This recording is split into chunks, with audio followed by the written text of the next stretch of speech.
Welcome to Rise Up Voices from the Frontlines, your window into relationships, identity, safety, emotional awareness, regulation and intelligence, unleashed potential, passion and purpose. Welcome back to Rise Up Voices from the Frontlines. And this is a trauma-informed leadership series episode. But actually, it's a little different. This is a bonus pre-series episode because before we dive into the full 40-part journey, I want to step back and answer one really essential question. What is trauma-informed leadership? And why does it matter? Not just for government officials, CEOs, and organizational leaders, but also for parents, teachers, partners, and even for the way that we lead ourselves. If you've ever wondered why leaders rise and fall, why organizations burn out, why families fracture, and why politics feels like a battleground instead of a pathway forward, this episode is for you. Because trauma-informed leadership is not a buzzword, it's a survival skill for the modern world. Let's start with the basics. Trauma-informed leadership is leadership that understands how trauma, past or present, personal or collective, shapes human behavior, decision-making, relationships, and systems. It's not therapy. It's not about excusing bad behavior. It's about leading with the awareness that every person, every team, every organization carries hidden stories. Some of those stories include resilience. Some of them include wounds. Both matter. Trauma-informed leadership asks, how does stress affect decision-making? How do unresolved wounds shape conflict? How does organizational culture replicate harm or interrupt it? And most importantly, how can leaders regulate themselves so they don't spread chaos, but instead create stability, healing, and growth? So why this matters everywhere. You might be thinking, okay, Krista, that sounds nice, but I'm not a therapist. I'm a mayor, a principal, a CEO, a responder, a parent. Why should this matter to me? Here's why. Because trauma doesn't stay in therapy rooms. It shows up in boardrooms, classrooms, locker rooms, living rooms, and even in your bedrooms. Government leaders. Policy decisions are not abstract. They affect real people carrying trauma. Veterans, survivors of violence, children in crisis. Trauma-informed governance means writing laws and systems that don't re-traumatize, but actually heal. Imagine child welfare systems designed with brain science in mind, or policing that understands nervous system regulation instead of just control. CEOs and organizational leaders. The workplace is one of the most influential environments in our lives. Trauma shows up as burnout, disengagement, or workplace conflict. Trauma-informed leaders create cultures of trust, clarity, and accountability, where people feel safe enough to innovate and strong enough to stay. Companies that embed psychological safety outperform their competitors. And that's not just theory, it's data. Educators and school administrators. Every classroom is filled with kids who may be dealing with divorce, violence, neglect, or anxiety. Trauma-informed schools train teachers not just to punish bad behavior, but to recognize it as a stress response. And that shift changes everything. Instead of suspension, you might see regulation. Instead of shame, you start to see resilience. And parents and partners, trauma-informed leadership isn't just for big systems.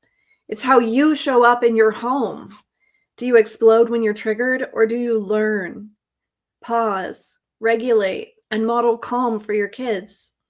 Do you repeat patterns of domination in relationships, or do you learn to repair, set boundaries, and rebuild trust? Trauma-informed leadership is how families break cycles and how marriages heal. and self-leadership may be the hardest part. Trauma-informed leadership is also about how you lead yourself. Do you silence your own needs? Do you repeat the same patterns of burnout? Do you ignore the signals of your body until it collapses? Because self-leadership means recognizing that your nervous system, your story, and your healing matters. Because you can't lead others if you can't lead yourself. Let's bring this into today's world. Let's talk healthcare. After the COVID-19 pandemic, we saw entire systems on the edge of collapse. Hospitals that practice trauma-informed leadership, building in debriefs, protecting staff time, modeling transparency about what was known and unknown. They retained more workers and recovered faster. Military and first responders. Trauma-informed leadership is emerging as a critical factor in preventing suicide. Leaders who treat mental health support as mission critical, who model it themselves, see stronger unit cohesion and survival rates. Let's think about politics. Think about what happens when leaders use dehumanizing language, painting the other side as monsters. That language paves the way for violence. A trauma-informed political leader resists that pull. They argue fiercely, but they keep dignity intact. It's not weakness, it's civilization. And in business, companies like Patagonia prove this. Their mission and values aren't slogans. They're decision filters. They've scaled globally while staying anchored in integrity. And that's trauma-informed leadership at scale. Growth without empire, profit without exploitation. And where do we see it in community action? After natural disasters, communities with trauma-informed response systems recover faster. Why? Because leaders understand that people need more than supplies. They need safety, regulation, and dignity in how aid is delivered. And maybe the most sobering example, when leaders fail to be trauma-informed, the cost is catastrophic. Burnout, corruption, abuse of power, violence. These aren't random. They're what happens when trauma leads instead of being led through. So why now? Why is trauma-informed leadership crucial now? Because we're living in an age of compounded trauma. Global pandemics, wars, mass shootings, social unrest, natural disasters. Our nervous systems are overloaded. Our organizations are stretched. Our families are weary. And if we don't lead differently, we'll repeat cycles of harm. But if we do, if we learn to regulate, to build trust, to hold dignity, to repair, we can break these cycles. We can actually turn trauma into resilience individually and collectively. So what you'll learn in this series, this 40-part series, and the book and course that go with it, they're designed to give you both the framework and the tools. So here's a little taste. How to use trust as currency in leadership. How to hold steady in chaos when crisis erupts. How to harness both the power of one and the power of many to build movements. How to scale organizations without losing integrity. How to shape legacy that heals instead of wounds. How to use language as a beacon, knowing words outlive us. How to navigate nonviolence in a violent world without naivety or cruelty. And how to practice trauma-informed systems that heal not just individuals, but entire communities. Each episode will weave together history, psychology, neuroscience, and lived stories from battlefields to boardrooms, classrooms to courtrooms. You'll hear about Mandela and Malala, Lincoln and King, first responders and survivors, and yes, my own personal story as the throwaway daughter of a trafficking victim, a survivor of abuse, and a woman who learned to rise from the ashes into leadership. It's why you should stay for the whole journey, because this isn't just a podcast series, it's an invitation.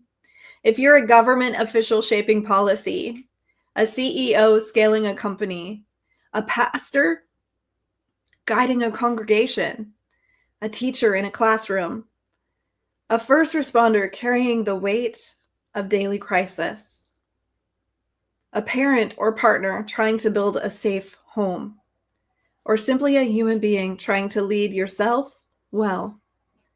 This series is for you because trauma-informed leadership isn't about position, it's about presence. It's about becoming the kind of leader who steadies storms instead of spreading them. So why get the book, the course, and the training? The podcast gives you the framework. The book gives you the depth, the research, the case studies, the reflection questions, and the systems. It's the textbook of trauma-informed leadership. The course and training give you practice, the exercises, the role plays, the de-escalation toolbox, and the systems building templates. And here's what makes this especially valuable. The course is IACET accredited for CEUs. That means the training you complete here isn't just transformational for your organization or your life. It also counts towards recognized continuing education credits. You'll walk away not just with knowledge, but with tools that you can implement in every facet of your life. In your bedroom, in your boardroom, in your classroom, your family, your marriage, and your own self-leadership. If you're serious about changing how you lead at work, at home, or in society, I invite you not just to listen, but to read, train, and join the movement. So let me leave you with this. We live in a world where trauma is everywhere, but so is resilience, so is hope, so is healing. The difference is leadership. Trauma-informed leadership is how we stop repeating cycles of harm. It's how we build trust that lasts, systems that endure, and legacies that heal. It's how we rise up, not just individually, but collectively. And that's why this series matters. That's why the book matters. That's why the course matters. That's why the IACET CEUs matter. So join me for the full journey. Share it with your colleagues, your teams, your family. Because trauma-informed leadership is not just about saving organizations. It's about saving lives. I'm Krista Fee, and this is Rise Up Voices from the Front Lines. Rise up out of the ashes of your experience and lead your life with fire.